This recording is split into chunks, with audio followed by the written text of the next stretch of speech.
The message came from deep space, from a research station orbiting a black hole known as Omega-12. It was short, distorted, and filled with static, but one line was clear: "We are not alone out here." Then nothing. The station went silent. Back on Earth, inside a secure facility buried beneath Colorado, Dr. Lena Morrow replayed the signal over and over. Her team had sent 7 scientists to study the strange gravitational waves near Omega-12. Now they were all gone. No bodies.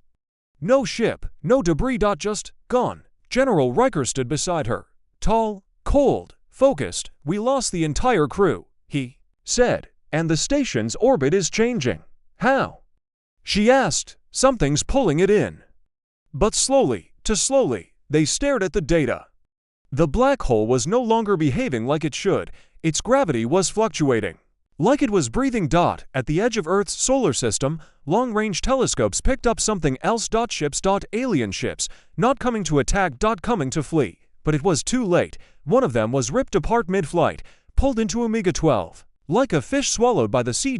In a high-security briefing, Earth's leaders reviewed the footage. "They weren't attacking us," said Dr. Morrow. "They were running from that black hole." The president leaned forward. "Then what's in there?" No one answered. 3 days later, the station sent one final burst of data.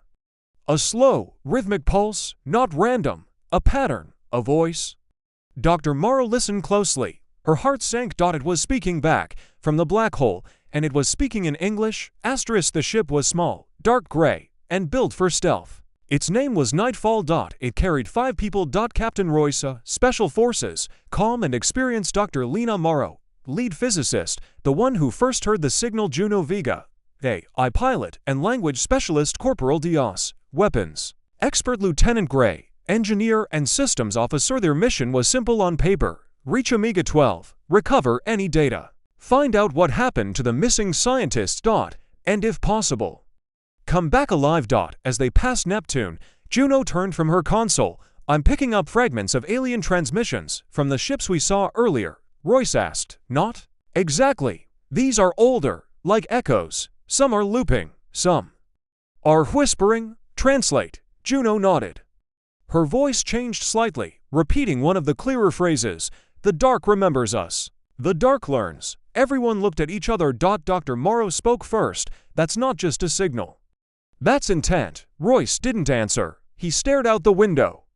Ahead of them was the growing black swirl of Omega-12. Its edges glowed with unnatural light, not white, not blue, a sick kind of green. As they got closer, their ship started shaking. But not from turbulence, from sound. Not outside. Inside. Low vibrations moved through the walls. Like a heartbeat, Juno's screens started blinking. "I'm losing control of some systems. Engines are stable, but the lights are responding to the gravity field." "The lights?"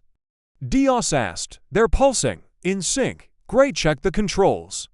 "That's impossible, unless the black hole is interfering with power systems." Dr. Morrow offered. "Unless it's listening," Gray whispered. Then the lights went out. Total darkness. No stars. No sound, just silence. Then a voice, not from the speakers, inside their heads. "You found us." Each person heard the same sentence, at the same time, but in their own voice. The lights came back. Juno spoke first, slowly. "That wasn't translation. That was direct communication. Through gravity waves." Dr. Morrow's face turned pale. "We always thought black holes destroy information. Maybe we were wrong. What if they store it?" Gray asked. Royce checked the scanners. The Omega-12 station was ahead, barely holding orbit. Twisted, burned, but still there. "Suit up," he said. "We're going in." The team boarded the damaged station. Its hulls were torn apart by something not mechanical, not explosive. The walls were melted, but only in patches, like they had been touched by heat. Or thought. In the main control room, they found it, a body, human, or what was left of one, floating in zero gravity. Gray reached out, pulled it close. The face was gone. Not burned, erased, like something had scanned and stripped the identity, but in the hand of the body was a recorder. Morrow took it, pressed play. The message was shaky. "Frightened. It talks to us now. Not just through the machines, through space, through time. The aliens came here first, not to study it, but to seal it." "Seal what?" Royce asked. Another voice followed. Different. We opened something. Something beneath the black hole. Something that saw us. Dios turned to Royce. We need to leave. Now. But it was too late. Outside, a flash of light erupted from Omega-12. A beam of unnatural energy shot across space. It hit something behind them. Juno gasped. That was a stealth satellite. Ours. Another beam followed. Then another. Each one hitting a hidden sensor Earth had planted across the system. The black hole wasn't just reacting. It was mapping. It knew where to aim. Back on Earth, the president stood with General Riker in the war room. Nightfall just triggered a defense response, Riker said. But not from the aliens. From what, then? Riker slowly turned to the screen, the black hole itself. In space, on the damaged station, Morrow looked out the window. The swirling mass had changed. It now had a shape. Not just a hole, a structure, a gate, and something on the other side was trying to come through. Asterisk. The shape inside the black hole grew larger. It wasn't spinning like a normal black hole. It wasn't collapsing either. It was stable, controlled, like someone, or something, had built it that way. A gate, a doorway. Captain Royce pulled the team back to the ship, but something was wrong. The air felt heavy, not from gravity, from fear. Like the silence around them was too loud. Dios kept scanning the space behind them. We're being watched, he said. There's nothing out there, said Gray, checking the ship's radar. Exactly. Dios whispered. Nothing. Is watching us. Once back on Nightfall, Juno ran a diagnostic. We lost 3% hull integrity while docked. But no impact, no heat, no corrosion. Then what happened? Royce asked. The metal decayed. Like time sped up on only certain parts of the ship. Localized time distortion, Dr. Morrow muttered. That's not possible unless, she stopped. Her hands trembled. Royce stared at her. Unless what? She looked up. Unless the black hole is no longer obeying physics, it's changing. The rules. Juno's screen lit up. I'm picking up a ship, she said. Alien design. Not moving. Drifting. Asked Gray. No, it's holding still. Right on the edge of the event horizon. Like it's anchored, Royce gave the order. Bring us in close. No contact. Just visual. As they approached, the alien ship came into view. Dark metal. Burnt. Broken. But not empty. Bodies floated outside the hull. Not from battle. Not from decompression. Their suits were untouched. Their faces were gone. Just like the body inside Omega-12. This wasn't a fight, Morrow said quietly.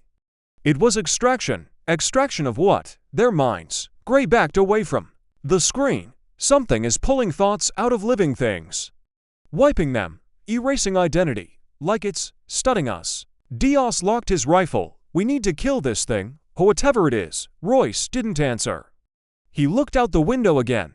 The gate inside the black hole was now pulsing. Not randomly. Rhythmically. Heartbeat. Juno whispered. Suddenly, the ship's lights flickered again.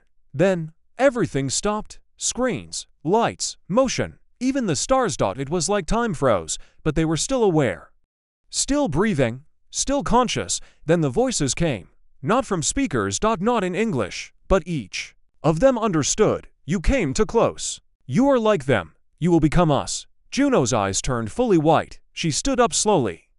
Her voice changed. We were not meant to speak. But now we must. Royce drew his sidearm. What's happening to her? Morrow grabbed his hand. Wait. Listen. Juno or the thing inside her spoke again. They tried to stop us. They built the black gate to hide what they found. Your kind is louder, brighter. You draw the dark closer. Suddenly, time snapped back into place. Lights returned. Juno collapsed. Gray ran to her side. She was breathing. Royce stared at Morrow. What was that? She shook her head. A message, a warning. Maybe a test. Dios looked at the black hole, or a threat. Juno slowly opened her eyes. They're not alive. Not in the way we understand. They don't use ships. They don't build cities. They exist behind physics, and now they've seen us. The alien ship behind them began to fall, slowly, into the black hole. But before it crossed the event horizon, it shattered into dust, without a sound, without heat. Gone. Royce gave the order. We're going back to Earth. Now.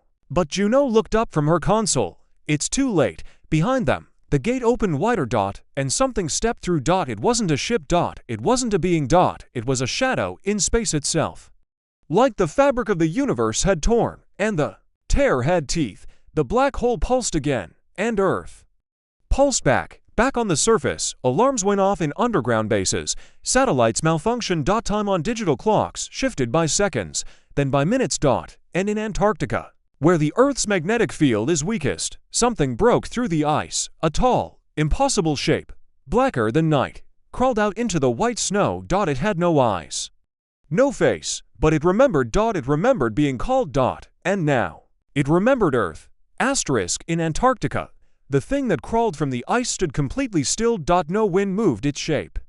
No sunlight touched its surface. It wasn't made of any known matter.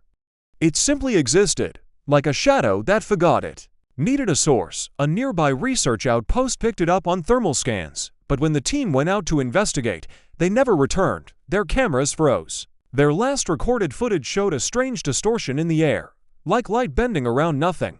Then, silence. Back at the Pentagon, General Riker stared at the screen. "This was taken 12 hours ago," he said, pointing at the grainy footage. "Now that outpost is gone. No life signs. No wreckage." Dr. Lena Morrow stood beside him, just back from the Nightfall mission. She was pale, tired, but alert. "That thing. It stepped through from Omega-12, but not all of it." "What do you mean?" Riker asked. She looked at the data, showing space-time fluctuations under the South Pole. "I think only its shadow made it through.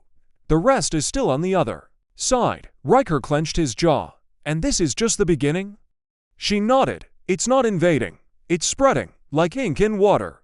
At that moment, seismic monitors across the globe began lighting up. Small tremors. Then deeper ones. Then ... A signal. From under the Earth. Not natural. Not human. A pulse, the same rhythm they had heard near the black hole. Juno Vega, now stabilized. After the possession, entered the room with a tablet. "It's not just in Antarctica," she said. "We're getting the same pattern in the Pacific Ocean, beneath the Mariana Trench. You think there's more than one entry point?" Riker asked. Juno looked directly at him. "No. I think Earth was already connected to it, we just didn't know." Dr. Morrow added, "We thought Omega-12 was a black hole. Maybe it was, once, but now, it's more like a tunnel. And we've been on the exit end this whole time." That night, across 6 major cities, Tokyo, London, Johannesburg, Santiago, Toronto, and Sydney, people vanished. No noise. No signs of struggle. Just empty clothes, running showers, flickering lights. News outlets called it mass hysteria.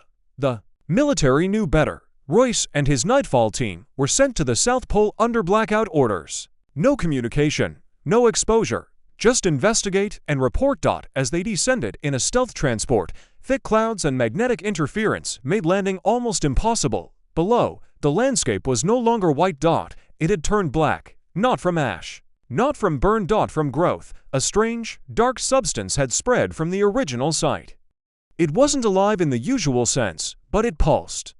It moved. Royce ordered a drone deployment. The moment the drone crossed the black zone, it froze in the air, then shattered into dust. Not exploded. Disassembled. Piece by piece. "Do not step in it," he told the team. Dr. Morrow pointed at the center of the zone.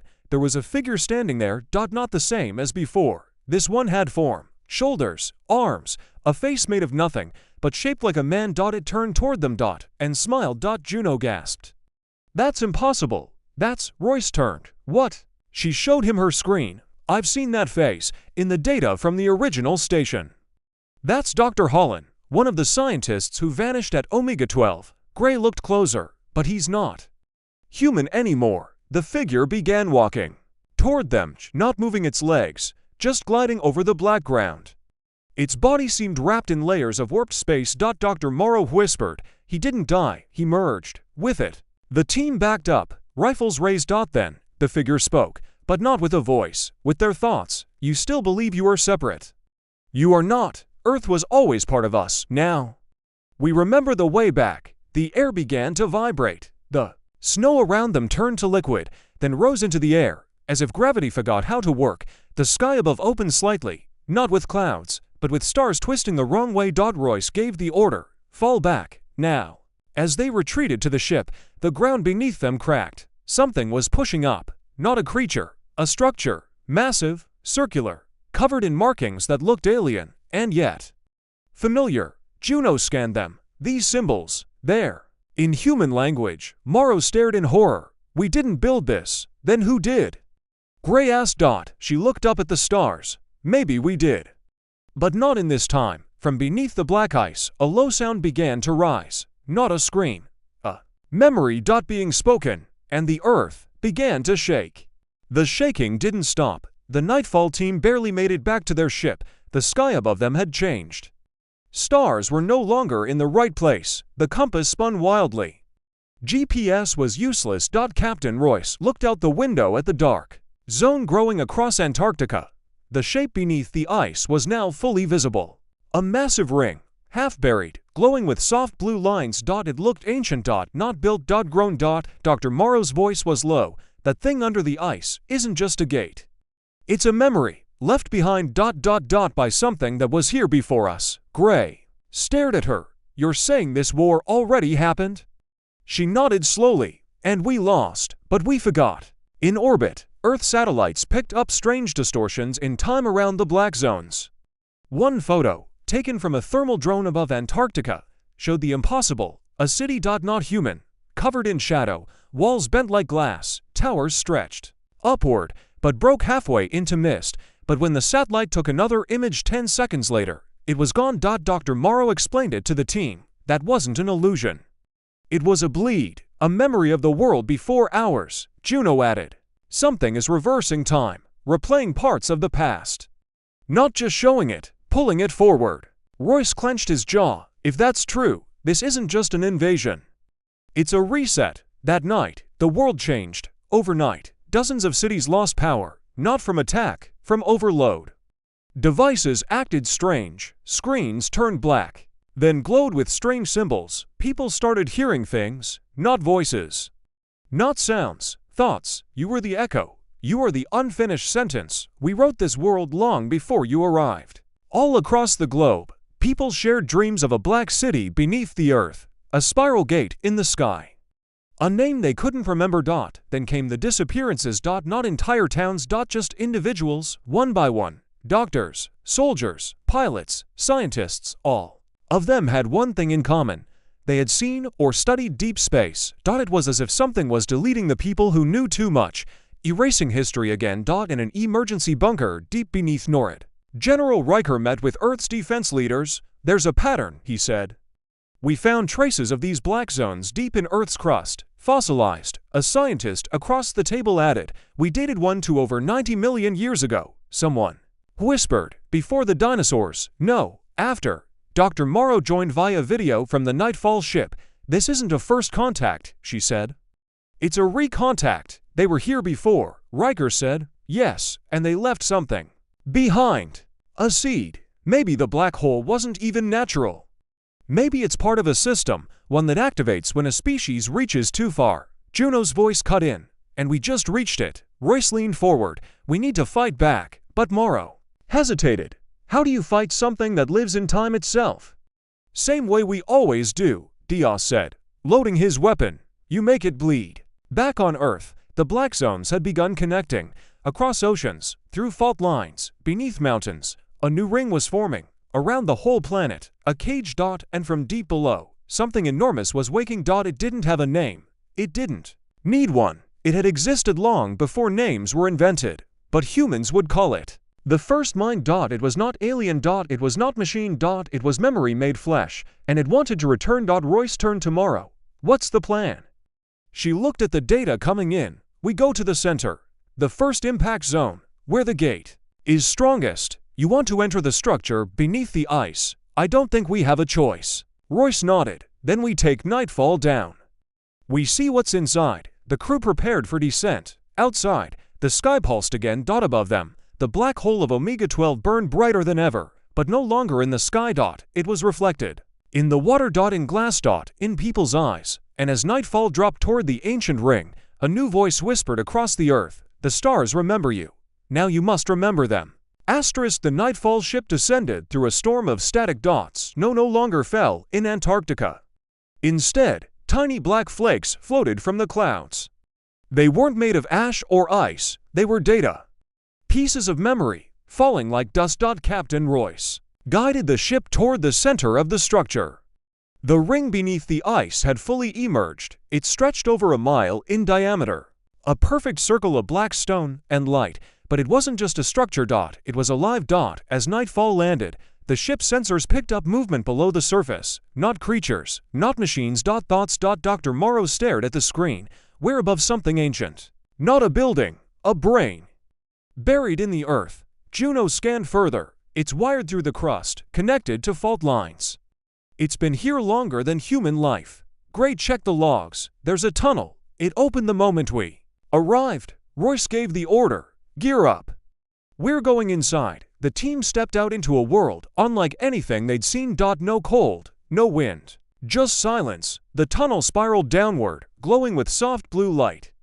The walls weren't made of stone. They were smooth, like polished glass. But when they touched them, memories flickered across the surface. A child running through a green field, a burning city, a planet falling into a star. Dios pulled his hand back. These aren't our memories. Morrow whispered. They're not even human. The deeper they went, the more unstable time became. Watches stopped. Heartbeat monitors glitched. At one point, they saw a version of themselves walking down the same tunnel, only ahead of them. But when they tried to catch up, the figures vanished. Juno touched the wall again. This time, it showed Earth, but not as it is now. As it was 300,000 years ago. Continents in different places. No cities, but the ring was there. So was the black hole. In the sky. Royce took a breath. We didn't build this, but something human-like did. They reached the chamber at the center. It was massive. A circular room filled with floating stone plates, each one glowing with symbols. In the middle stood a single figure. Dr. Holland, or what remained of him. His body was transparent. His voice echoed before he spoke. I tried to stop it, he said. But memory is stronger than flesh. Royce raised his weapon. What are you? Holland turned, revealing his face, but half of it was missing, replaced with swirling light. I am a memory. Trapped inside the core, like all of them. He pointed upward. To survive, your kind erased the truth. Every time the first mind returned, humanity chose to forget. You called it extinction, you called it myth. But it was us. Juno stepped forward. Why come back now? Because you opened the gate again. You looked too far. Reached too deep. Royce asked. How? Do we stop it? You can't, Holland said. But you can make a choice. Join the memory, or be rewritten. Suddenly, the room shook. Above ground, the black zones pulsed. Cities flickered in and out of existence. People started seeing places that didn't belong. Roman temples in Times Square, alien towers in Paris, a second moon in the sky. Reality was blending. The past was being pulled into the present. Royce turned to Morrow. Is there any way to shut this down? She ran scans. There's a central node deep beneath the core. If we overload it, we might be able to close the connection to Omega 12. Dios loaded explosives. Then we go now. Holland reached out. If you destroy the node, you erase the memory.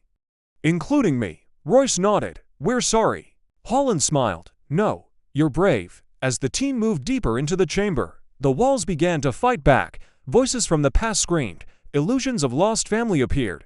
Gray saw his father. Juno saw herself as a child. Dios saw a dead comrade. Reaching out, but none of it was real. Morrow shouted. It's trying to trap us in memory. Keep moving. They reached the core, a massive sphere suspended in midair, pulsing with every second of Earth's forgotten history. Royce placed the charges. Time to end this. The team ran back as the timer counted down. 10 seconds. 9. Above them, the sky turned black. Omega-12 began pulling light into itself. The ground cracked. Mountains vanished. Then, the explosion, a sound like time tearing. The core screamed. And then, silence. When the team awoke, they were back on nightfall. The black zone was gone. So was the structure. Antarctica was snow-covered once again. The stars had returned to their proper place. Morrow checked the logs. The signal from Omega 12 is gone. The gate closed. Juno whispered. We erased it. Royce stared out the window. No, we buried it again. But in a small corner of the ship, a crack formed on the wall, barely visible. From within it, a single word flickered. Remember. Weeks passed after the nightfall mission. Earth seemed calm again. The black zones were gone. The skies had returned to normal. No more strange dreams. No missing cities, governments across the world kept the event classified. Officially, nothing had happened. Unofficially, everyone on the Nightfall team knew something had changed. The crew was debriefed and separated. Juno was sent back to deep space analysis. Dr. Morrow returned to her underground lab. Gray and Diaz stayed on Earth's Defense Watch. Captain Royce retired, but no one could forget what they saw beneath the ice, or what they had heard. One night, Royce sat alone in a quiet cabin, deep in the mountains. No signal. No news, just stars. Above, he poured a glass of water and stared at the fireplace. Then he noticed something. The water in the glass had begun to spin. Not fast, just a slow spiral, like a drain pulling it down. Royce stood up, walked outside. Above him, the sky looked wrong. One of the stars was blinking. No, it was moving. Then it split into a formation, a pattern, a symbol. He remembered it from the core, from the walls of the structure beneath Antarctica. A warning. Back at the Deep Space Array in Nevada, Juno Vega stared at the new data coming in. She hadn't slept in days. Her hands shook as she plotted the coordinates. Something was broadcasting again. Not from Omega-12. This was different. Farther. Much farther. Dr. Morrow appeared on her screen. I've seen it too, she said. It's not a black hole this time. Then what is it? Morrow hesitated. A voice. Something calling to the first mind. Something older. Juno blinked. Older than the first mind. Morrow nodded. Double quotes. Think of it this way. The first mind was memory. But this is the silence that came before memory. Meanwhile, across the world, strange signals began appearing again, but this time, they were louder. More people could hear them. Not just scientists. Children began drawing symbols in chalk. Birds flew in spiral patterns. Machines turned on by themselves. An old telescope operator in Chile saw something in the sky he couldn't explain. A star, pulsing in Morse code. The message was short. For words, we see you now. Back in the Pentagon, emergency meetings were held. General Riker slammed his hand on the table. I thought we stopped this, a technician spoke up. We closed one door. But the explosion didn't destroy the system. It activated a signal. Riker stared at the screen. Then it was never about Earth. No, sir. Earth was just the trigger. Somewhere in deep space, near the edge of the Andromeda Galaxy, a black mass began to move. It had no shape. No surface. Only weight. And intention. It was older than stars, older than time, and it had been waiting. Now it had heard Earth's call. A pulse had traveled across galaxies, through dead systems, through ancient wreckage. And now. Something was coming.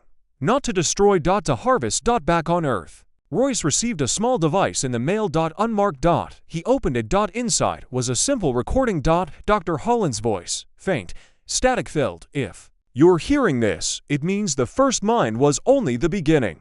Whatever comes next. Remember who you are. Royce looked out at the sky once more. And in the stars, he saw the outline forming again. Not a ring, a gate. Opening. Not beneath them. Above. And somewhere in the darkness, something smiled. It had waited long enough. The memory of mankind had returned. Now it was time for the forgotten ones to answer.